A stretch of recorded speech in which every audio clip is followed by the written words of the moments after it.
In today's video, I'm going to teach you how to change your email in Splitwise. We'll walk through this process step by step on the Splitwise website, and by the end, you'll know exactly how to update your email address safely and correctly. First, open your web browser and go to the Splitwise dashboard. Make sure you're already logged into your account. On the top right corner of the page, you'll see your profile icon. This might be your photo, your initials, or a generic user icon. Go ahead and click on that profile icon to open a small drop-down menu with your account options. In that drop-down, look for the option labeled Your Account and click on it.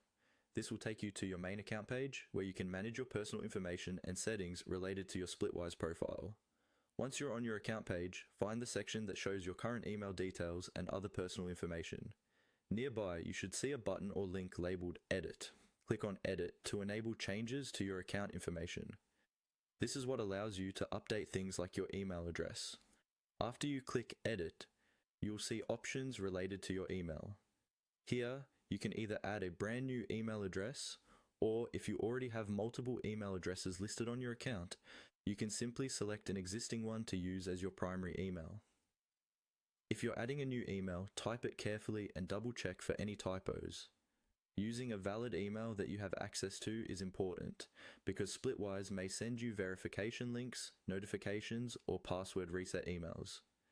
If the email is wrong, you might miss important updates about your balances or group activities.